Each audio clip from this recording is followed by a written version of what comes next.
आज हम बात करेंगे एक ऐसे बुक के बारे में जिसने आज तक हजारों लाखों लोगों को करोड़पति बना दिया, और वो भी सिर्फ सोचने की शक्ति से। जी हाँ, हम बात कर रहे हैं थिंक एंड ग्रो रिच इस बुक की। इस बुक में अमीर बनने के ऐसे सिद्धांत बताए गए हैं जिनका इस्तेमाल करके लाखों लोग सोचकर ही अमीर बन चुके हैं, और अगला नंबर आपका भी हो सकता है। यह पुस्तक आपको अमीर बनने के ऐसे जादुई फॉर्मूले सिखाएगी जिससे आप शून्य से शुरू करके बेशुमार दौलत के मालिक बन जाएंगे। आप न सिर्फ यह जान जाएंगे कि आपको क्या करना है, बल्कि यह भी समझेंगे कि उसे कैसे करना है। यह पुस्तक लिखने की प्रेरणा ऑथर नेपोलियन हिल को एंड्रयू कार्नेगी ने दी थी, जिन्होंने एक स्टील फैक्ट्री में मजदूर के रूप में शुरुआत की थी, और खुद इन सिद्धांतों का इस्तेमाल करके वे विश्व के सबसे बड़े स्टील कंपनी के मालिक बन गए और विश्व के सबसे धनवान व्यक्तियों में से एक भी। और अब वही सिद्धांत आपको भी बताए जा रहे हैं। अगर आप भी अपनी सोचने की शक्ति का इस्तेमाल करके बेशुमार दौलत कमाना चाहते हैं तो इस वीडियो को पूरा देखना और एक भी पॉइंट मिस मत कर। चैप्टर 1, विचार ही वस्तु हैं। इंसान सोचकर ही अमीर कैसे बन सकता है, ये इस एग्जाम्पल से समझते हैं। एक लड़का था जिसका नाम था एडविन बार्न्स। वह मन ही मन सोचता था कि एक दिन वह great scientist mister Thomas Edison का बिजनेस पार्टनर बनेगा।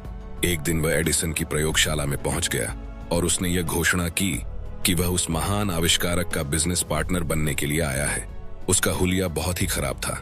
बार्न्स को पहली ही मुलाकात में एडिसन ने अपना पार्टनर नहीं बनाया, परंतु उन्हें एडिसन के ऑफिस में बहुत कम तनख्वाह पर छोटा मोटा काम करने का अवसर मिला। बार्न्स अपने दिल में एडिसन का बिजनेस पार्टनर बनने के सपने को पाल रहा था, और धीरे धीरे उसका सपना एक जुनून में बदल गया था। एडिसन ने एक नया यंत्र बनाया था जिसे उस वक्त एडिसन डिक्टेटिंग मशीन के नाम से जाना जाता था। उनके सेल्समैन उस मशीन को लेकर उत्साहित नहीं थे। उन्हें यह विश्वास नहीं था कि इसे आसानी से बेचा जा सकता था। बार्न्स ने अपना अवसर देखा। यह अवसर चुपके से उनके जीवन में आया था, एक अजीब सी दिखने वाली मशीन में छुपकर, जिसमें बार्न्स और उनके आविष्कारक को छोड़कर किसी तीसरे की कोई रुचि नहीं थी। बार्न्स जानते थे कि वे एडिसन डिक्टेटिंग मशीन बेच सकते हैं। उन्होंने एडिसन को यह सुझाव दिया और उन्हें तत्काल अपना मौका मिल गया। उन्होंने मशीन बेची और इतनी सफलतापूर्वक बेची कि एडिसन ने उन्हें इस मशीन को पूरे देश में डिस्ट्रीब्यूट करने और मार्केटिंग का कॉन्ट्रैक्ट दे दिया, और अपने बिजनेस में कुछ % का पार्टनर भी बना लिया।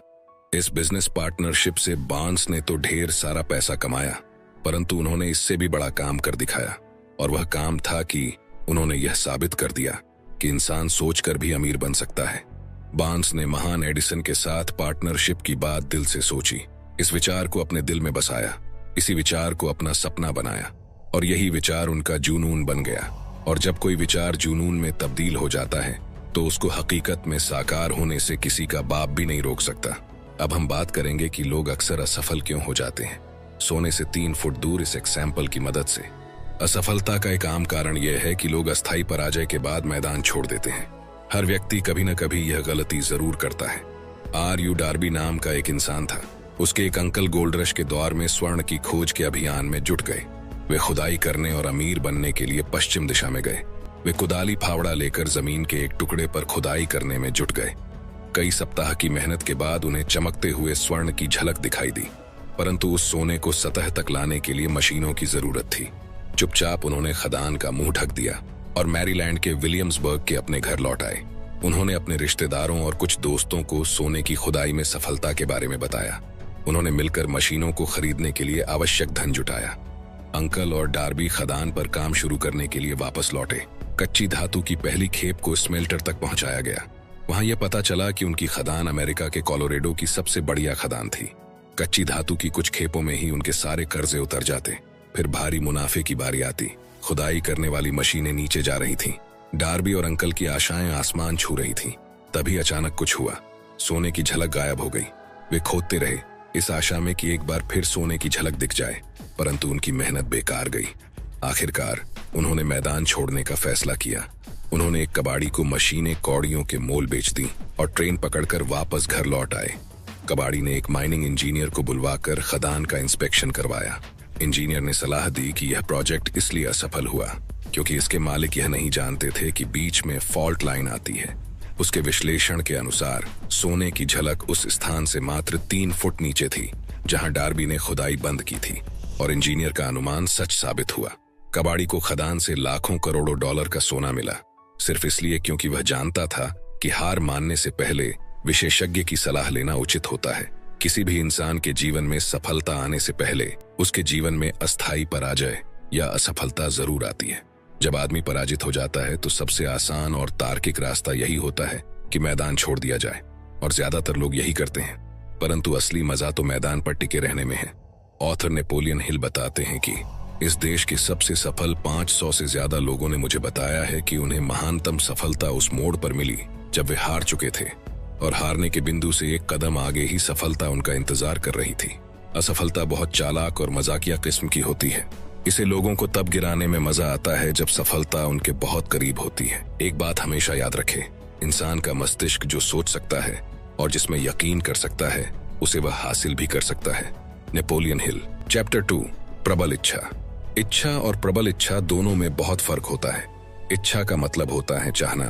दुनिया में हर कोई अमीर बनना चाहता है, लेकिन हर कोई अमीर नहीं बन पाता, क्योंकि सिर्फ चाहने भर से कुछ नहीं होता। दूसरी चीज है प्रबल इच्छा। प्रबल इच्छा का मतलब है दिल से चाहना, पूरे शिद्दत से चाहना। ऐसी इच्छा जो दिलो दिमाग पर हावी हो जाए और पागलपन या दीवानगी बन जाए। अब प्रबल इच्छा क्या होती है, इसे हम इस एग्जाम्पल से समझते हैं। काफी समय पहले एक महान योद्धा के सामने एक ऐसी परिस्थिति आई जिसमें उसके लिए यह आवश्यक हो गया कि वह किसी भी हालात में युद्ध जीत जाए। वह अपनी सेना को शक्तिशाली सेना के खिलाफ भेजने वाला था और दुश्मन के सैनिकों की संख्या ज्यादा थी। उसने अपने सैनिकों को जहाजों में भरा, दुश्मन देश तक समुद्र का सफर किया, सिपाहियों और गोला बारूद को उतारा और फिर उन जहाजों को जलाने का आदेश दिया जो उन्हें वहां तक लाए थे। युद्ध के पहले अपने सैनिकों को संबोधित करते हुए उसने कहा, आप देख रहे हैं कि जहाज जला दिए गए हैं। इसका मतलब है कि हम यहां से तब तक जिंदा नहीं लौट सकते जब तक कि हम जीत न जाएं। हमारे पास कोई विकल्प नहीं है, या तो हम जीतेंगे या फिर हम मर जाएंगे। और इसका नतीजा क्या हुआ? वे जीत गए। हर वह आदमी जो किसी काम में जीत हासिल करना चाहता है उसे अपने जहाज जलाने के लिए तैयार रहना चाहिए और अपने पीछे हटने के सारे रास्ते बंद करने का इच्छुक रहना चाहिए। यही करके आप ये सुनिश्चित कर सकते हैं कि आपके मस्तिष्क में जीतने की वह धधकती हुई प्रबल इच्छा बनी रहेगी जो कि सफलता के लिए अनिवार्य है। एडविन बार्न्स को अपना लक्ष्य हासिल करने में इसलिए सफलता मिली क्योंकि वे किसी भी चीज से अधिक प्रबलता से एडिसन का बिजनेस पार्टनर बनना चाहते थे। उन्होंने उस लक्ष्य को प्राप्त करने की योजना बनाई और उन्होंने अपने पीछे के सारे पुल जला दिए। वे अपनी प्रबल इच्छा के साथ तब तक पूरे हौसले से डटे रहे जब तक कि उनकी जिंदगी की सबसे बड़ी धुन आखिरकार हकीकत में नहीं बदल गई। जब वे एडिसन से मिलने गए तो उन्होंने अपने आप से यह नहीं कहा, मैं कोशिश करके देखूंगा कि एडिसन मुझे अपने यहाँ किसी तरह का काम दे दें। इसके बजाय उन्होंने कहा, मैं एडिसन से मिलूंगा और उन्हें बता दूंगा कि मैं उनके साथ बिजनेस करना चाहता हूँ। उन्होंने यह नहीं कहा, मान लो मैं एडिसन की कंपनी में अपना लक्ष्य प्राप्त करने में असफल हो जाता हूँ तो मैं किसी दूसरे अवसर के लिए आंखें खुली रखूंगा। इसके बजाय उन्होंने कहा, मैं इस दुनिया में सिर्फ एक चीज हासिल करने का संकल्प करता हूँ और वह चीज है थॉमस एडिसन के साथ बिजनेस पार्टनरशिप। मैं अपने पीछे के सारे पुल जला दूंगा और अपने पूरे भविष्य को इस विश्वास पर दांव पर लगा दूंगा कि मुझ में अपना लक्ष्य प्राप्त करने की योग्यता है। उन्होंने अपने लिए पीछे हटने का कोई रास्ता नहीं छोड़ा। उनकी स्थिति करो या मरो वाली स्थिति थी और इसी से सारा फर्क पड़ा। हर इंसान को यह समझ लेना चाहिए कि जिन लोगों ने ढेर सारी दौलत इकट्ठी की है उन्होंने दौलत पाने से पहले काफी सपने देखे हैं, आशाएं संजोई हैं, प्रबल इच्छाओं और योजनाओं का सहारा लिया है और आपको भी यही करना चाहिए। अमीर बनने की योजना बनाते समय आप सपने देखने वाले को तुच्छ न समझें, न ही आप किसी दूसरे आदमी की बातों में आएं जो आपको यह समझाना चाहता हो कि सपने देखना मूर्खता है। बदली हुई दुनिया में महान सफलता हासिल करने के लिए आपको अतीत के सफल लोगों के सूत्रों पर चलना होगा जिनके सपनों ने मानव जाति को बहुत सी बहुमूल्य चीजें दी हैं। आप जो काम करना चाहते हैं अगर वह सही है और आप उसमें विश्वास करते हैं तो फिर आगे बढ़िए और उस काम को कर दीजिए। अपने सपने को सामने रखिए और इस बात की परवाह मत कीजिए कि आपकी अस्थायी असफलता पर लोग क्या कहेंगे। लोग शायद ये नहीं जानते कि हर असफलता के भीतर उतनी ही बड़ी सफलता का बीज छुपा होता है। थॉमस एडिसन ने एक ऐसे बल्ब का सपना देखा जो बिजली से जले और उन्होंने अपने सपने को हकीकत बनाने का काम शुरू कर दिया। वे 10,000 बार असफल हुए परंतु वे अपने सपने को साकार करने में जुटे रहे जब तक कि वह सपना सच नहीं हो गया। प्रैक्टिकल स्वप्नदर्शी मैदान छोड़कर नहीं भागते। राइट बंधुओं ने एक ऐसी मशीन का सपना देखा जो हवा में उड़ सके। आज हम दुनिया भर में प्रत्यक्ष प्रमाण देख सकते हैं कि उनका सपना वास्तव में दमदार था। मार्कोनी ने एक ऐसे सिस्टम का सपना देखा जो हवा की अनजानी शक्तियों का प्रयोग करे। दुनिया के हर रेडियो और टेलीविजन सेट में हमें इस बात का प्रमाण मिल जाता है कि उनका सपना व्यर्थ नहीं था।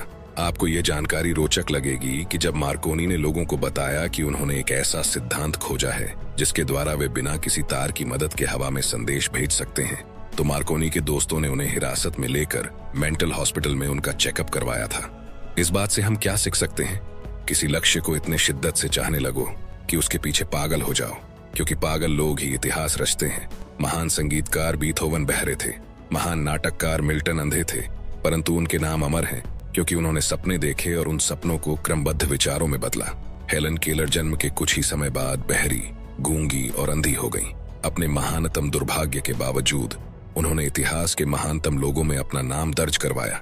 उनका पूरा जीवन इस बात का गवाह है कि कोई भी व्यक्ति तब तक नहीं हारता जब तक कि वह अपनी हार को सच के रूप में स्वीकार नहीं करता। अब ये चैप्टर खत्म करने से पहले 2 बातें बता रहा हूं जिन्हें हमेशा याद रखना। नंबर 1, मस्तिष्क की कोई सीमाएं नहीं है सिवाय उनके जिन्हें हम मान लेते हैं। नंबर 2, गरीबी और अमीरी दोनों ही विचार की संतानें हैं। आपको इसमें से कौन सी संतान को जन्म देना है ये पूरी तरह आपके विचारों पर निर्भर है। चैप्टर 3, कल्पना की शक्ति। नेपोलियन हिल ने कहा है कि इंसान जो सोच सकता है और जिसकी कल्पना कर सकता है उसकी रचना भी कर सकता है। कैसे? तो इसे एक एग्जाम्पल से समझते हैं। मैं क्या करूंगा अगर मेरे पास $10 लाख हों? यह एक सच्ची घटना है जो उस पुरानी कहावत की सच्चाई सिद्ध करती है, जहां चाह वहां राह। यह सच्ची कहानी है अमेरिका के शिक्षाविद और धर्मोपदेशक स्वर्गीय फ्रैंक डब्ल्यू गुनसोलस की। जब गुनसोलस कॉलेज में पढ़ता था तो उसे वहां के शिक्षा तंत्र में कई दोष नजर आए। उसे विश्वास था कि अगर वह कॉलेज का प्रमुख बन जाए तो वह इन दोषों को दूर कर सकता है। उसने अपने मन में यह ठान लिया कि वह एक नया कॉलेज बनाएगा जिसमें वह अपने विचारों को आजमाएगा और शिक्षा के पारंपरिक तरीके से हटकर कुछ करेगा। उसे अपने इस प्रोजेक्ट के लिए $10 लाख की जरूरत थी।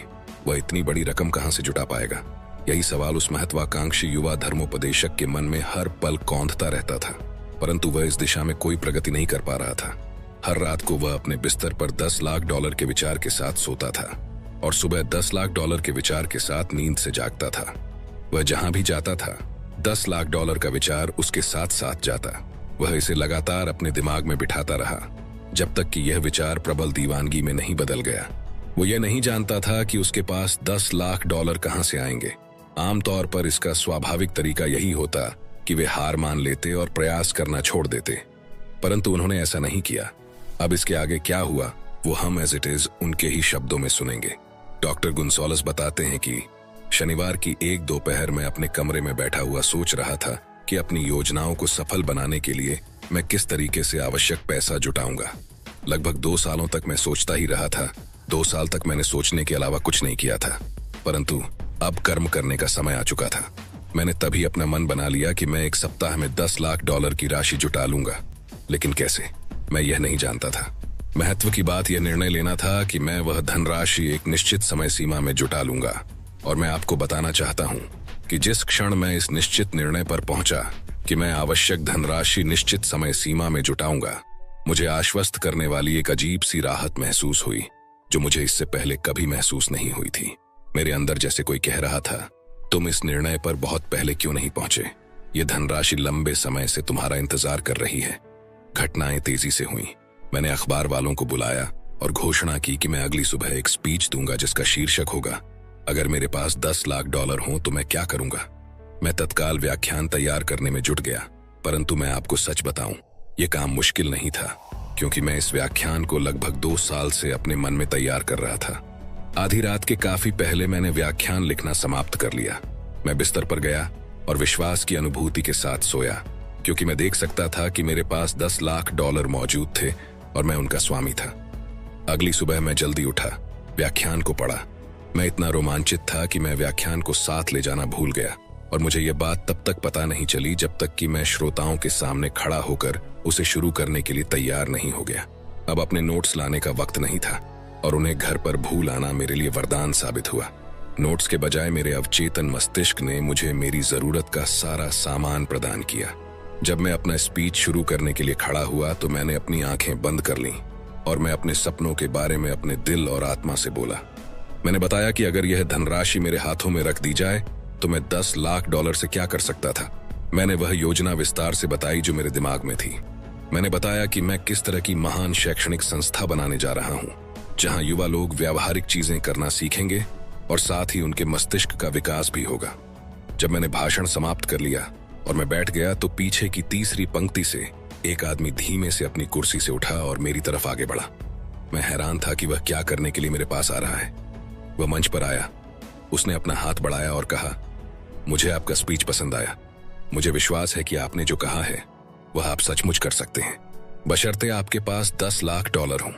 यह सिद्ध करने के लिए कि मुझे आप में और आपके विचारों में विश्वास है, मैं आपको $10 लाख दे सकता हूं, अगर आप कल सुबह मेरे ऑफिस में आ जाए। मेरा नाम फिलिप डी आर्मर है। युवा गुंसोलस मिस्टर आर्मर के ऑफिस में गया और उसे $10 लाख मिल गए। उस धनराशि से उसने आर्मर इंस्टीट्यूट ऑफ टेक्नोलॉजी की नींव डाली, जिसे अब इलिनॉय इंस्टीट्यूट ऑफ टेक्नोलॉजी के नाम से जाना जाता है। तो दोस्तों, देखा आपने, इस सच्ची घटना ने फिर से साबित कर दिया कि इंसान सोचकर भी अमीर बन सकता है, क्योंकि यह $10 लाख उसके पास एक विचार के परिणाम के रूप में आए। इस विचार के पीछे एक इच्छा थी जिसे युवा गुंसोलस अपने दिमाग में लगभग 2 सालों से पाल रहा था। सबसे भी बड़ी बात यह है कि जिस सिद्धांत ने डॉक्टर गुंसोलस को $10 लाख दिलाए थे, वह सिद्धांत आज भी जीवित है।